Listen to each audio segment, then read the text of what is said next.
नमस्कार, स्वागत है आपका। मैं हूं अंजलि और आइए सबसे पहले नजर डालते हैं अभी तक के मुख्य समाचारों पर। पीए संगमा ने कहा, महंगाई, भ्रष्टाचार, रुपए के अवमूल्यन के लिए वित्त मंत्री जिम्मेदार।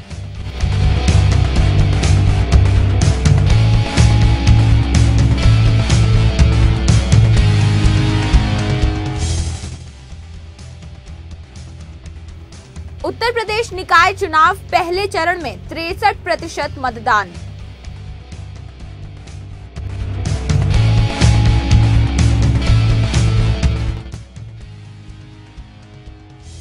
नेशनल डिफेंस एकेडमी में भर्ती घोटाला, सैन्य अधिकारी सहित 6 गिरफ्तार।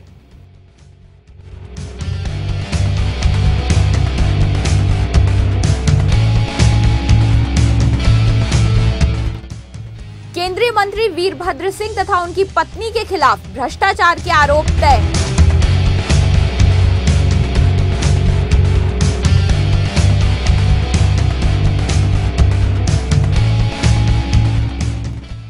मोहम्मद मुर्सी मिस्र के राष्ट्रपति निर्वाचित।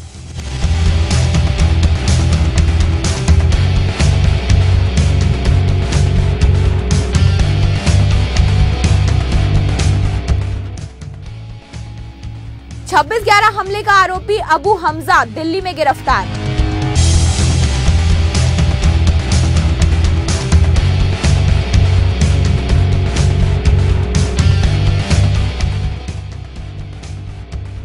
जयराम रमेश ने कहा, शौचालय नहीं तो मिसाइल परीक्षण बेकार।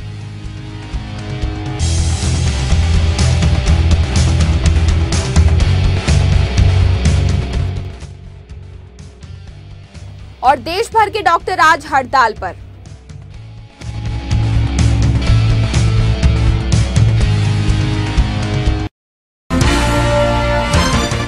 और आइए अब देखते हैं समाचार विस्तार से। राष्ट्रपति चुनाव के लिए भाजपा समर्थित उम्मीदवार पीए संगमा ने आर्थिक मंदी के लिए रविवार को वित्त मंत्री और संप्रग उम्मीदवार प्रणब मुखर्जी पर निशाना साधा। संगमा ने कहा, यदि रुपया अपने सबसे निचले स्तर पर पहुंच गया है, यदि अंतर्राष्ट्रीय स्तर पर साख घट गई है, यदि इतना अधिक भ्रष्टाचार है तो इसका जिम्मेदार कौन है। भाजपा, अन्ना द्रमुक और बीजू जनता दल समर्थित संगमा स्वर्ण मंदिर की अपनी यात्रा के दौरान मीडिया से बात कर रहे थे। उन्होंने कहा, आप व्यक्तिगत रूप से देखें, वे वित्त मंत्री हैं जो महंगाई, भ्रष्टाचार, रुपए के अवमूल्यन के लिए जिम्मेदार हैं और काला धन को वापस लाने के मुद्दे के लिए प्रधानमंत्री और उनका कैबिनेट सामूहिक रूप से जिम्मेदार है, लेकिन व्यक्तिगत रूप से इसकी जिम्मेदारी वित्त मंत्री की ही है। संगमा ने कहा कि लोकतंत्र को मौजूदा आर्थिक हालात पर चर्चा कराने की जरूरत है। हालांकि कांग्रेस ने मुखर्जी को बहस के लिए चुनौती देने वाले संगमा की पेशकश को खारिज कर दिया।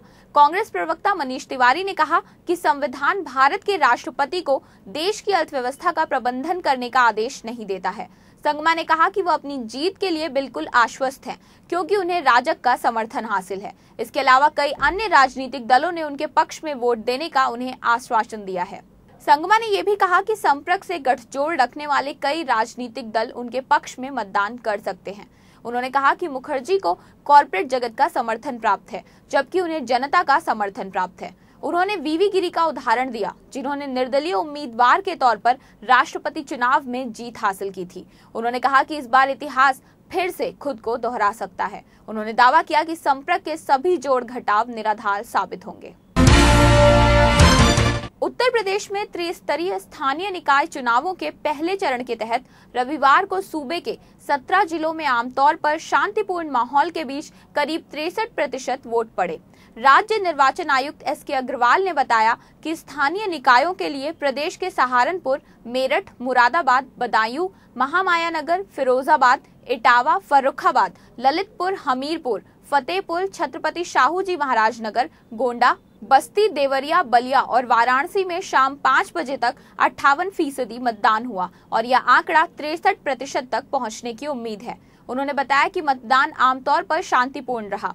हालांकि इस दौरान मेरठ में नगर पालिका परिषद के वार्ड संख्या 118 के बूथ संख्या 115 पर अराजक तत्वों द्वारा मतपत्र फाड़े जाने और मतपेटी में पानी डाले जाने और इटावा में वार्ड संख्या 5 के बूथ संख्या 52, 52A, 53 तथा 54 पर फर्जी मतदान की शिकायत के कारण मतदान स्थगित कर दिया गया है। इन बूथों पर अब 26 जून को पुनर्मतदान होगा। उन्होंने बताया कि पहले चरण में कुल 2896 मतदान केंद्रों के 9693 मतदान स्थलों पर सुबह 7 बजे से शाम 6 बजे तक वोट पड़े। इस दौरान महापौर, नगरपालिका अध्यक्ष व नगर पंचायत अध्यक्ष पदों के लिए कुल 1521 और पार्षद तथा सभासद के पदों पर 12985 प्रत्याशियों की किस्मत का फैसला हो गया। गौरतलब है कि प्रदेश में स्थानीय निकाय चुनावों की अधिसूचना गत 25 मई को जारी की गई थी। इसके तहत 4 चरणों में चुनाव होंगे। अब दूसरे चरण का मतदान 17 जिलों में 27 जून को, तीसरे चरण का मतदान 20 जिलों में 1 जुलाई को तथा चौथे चरण का मतदान 17 जिलों में 4 जुलाई को होगा। मतों की गिनती 7 जुलाई को होगी।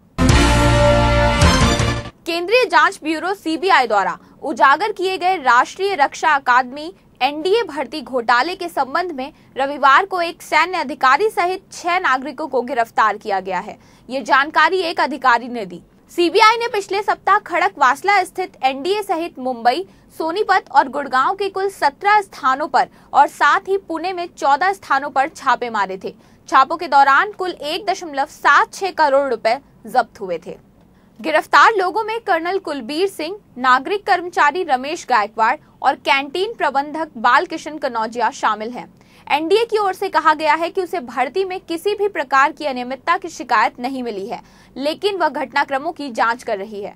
सभी आरोपियों को रविवार दोपहर एक अदालत में पेश किया गया।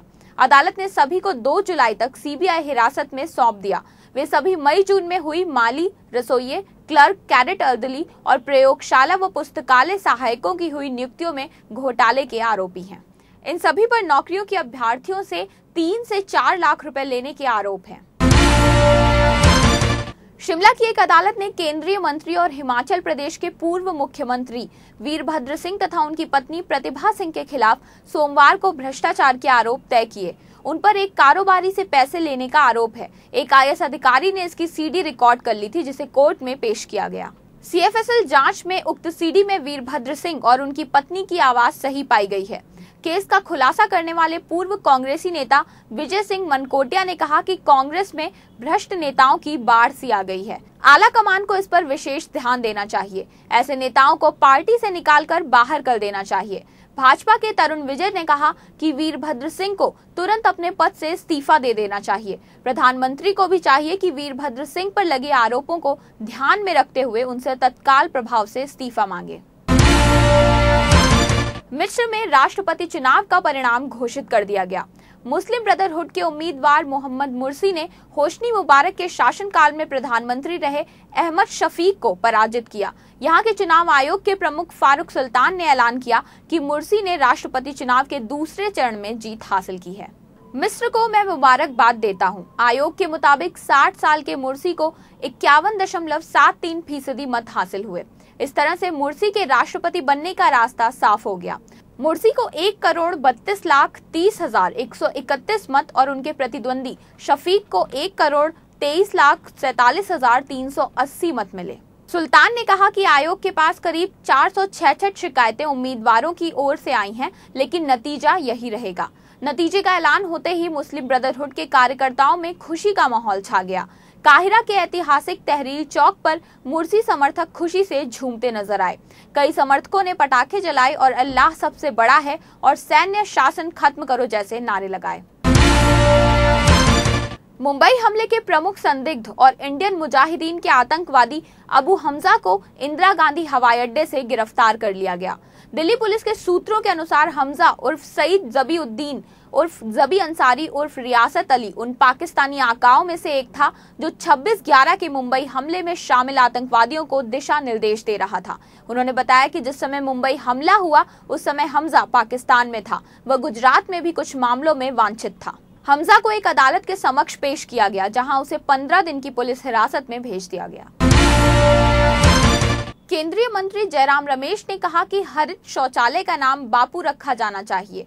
यह महात्मा गांधी के प्रति हमारी सच्ची श्रद्धांजलि होगी। देश के मिसाइल परीक्षण केंद्र के पास हरित शौचालय का शुभारंभ करते हुए उन्होंने कहा कि अग्नि मिसाइल दागने से कहीं अधिक जरूरी है कि देश में सभी लोगों को शौचालय मुहैया कराए जाएं। उन्होंने कहा कि यदि स्वच्छता की समस्या का समाधान नहीं हुआ तो अग्नि मिसाइल दागने का कोई फायदा नहीं है। जयराम रमेश ने कहा कि हरित शौचालयों का नाम बापू रखा जाए तो महात्मा गांधी को एक श्रद्धांजलि होगी, क्योंकि गांधी जी ने ही देश में स्वच्छता अभियान चलाया था। जयराम रमेश ने कहा कि यह जरूरी है कि देश के हर एक नागरिक के पास शौचालय की सुविधा हो। ऐसा नहीं होने की स्थिति में हम ग्रामीण स्वच्छता की बात नहीं कर सकते। गौरतलब है कि 2011 की जनगणना के अनुसार भारत में 49.8% लोगों के पास शौचालय नहीं है, लेकिन 63.2% लोगों के पास टेलीफोन कनेक्शन है, जिसमें से 53% लोगों के पास मोबाइल फोन कनेक्शन है। जिन राज्यों में शौचालय की सर्वाधिक कमी है उनमें झारखंड सबसे आगे है, जहां 77% आबादी के पास शौचालय नहीं है। दूसरे स्थान पर ओडिशा और तीसरे पर बिहार का स्थान है। यूनिसेफ का कहना है कि भारत के कई राज्यों को अपनी संपूर्ण आबादी के लिए शौचालय की सुविधा विकसित करने में 90 साल से अधिक का समय लग सकता है। इंडियन मेडिकल एसोसिएशन ने स्वास्थ्य सेवा के क्षेत्र में केंद्र सरकार के प्रस्तावित कानूनों और प्रावधानों के खिलाफ विरोध जताते हुए हड़ताल की है। दिल्ली के डॉक्टर इस हड़ताल में शामिल नहीं हैं। दिल्ली में सरकारी अस्पतालों में डॉक्टर काली पट्टी बांधकर विरोध जताएंगे। आईएमए के मुताबिक केंद्र सरकार नेशनल कमीशन फॉर हेल्थ बनाकर उसके अंदर national council for human resources in health और मेडिकल काउंसिल ऑफ इंडिया को लाने वाली है। इसके अलावा सरकार clinical establishment and private practice से जुड़े संशोधनों का प्रस्ताव करेगी, जिससे देश में डॉक्टरों के कामकाज पर विपरीत असर पड़ेगा। आईएमए ने इन्हीं प्रावधानों के खिलाफ आज देश भर में हड़ताल का ऐलान किया है। उधर डॉक्टरों की हड़ताल को अवैध करार देने की अर्जी पर सुप्रीम कोर्ट ने कहा कि आखिरी वक्त में हड़ताल पर रोक से कोई फायदा नहीं होगा। हालांकि कोर्ट ने उम्मीद जताई है कि डॉक्टर हड़ताल ना करें। इस मामले में कोर्ट ने केंद्र सरकार को नोटिस जारी कर 4 हफ्तों में जवाब मांगा है। तो ये थे समाचार विस्तार से। अब मुझे आज्ञा दीजिए। नमस्कार।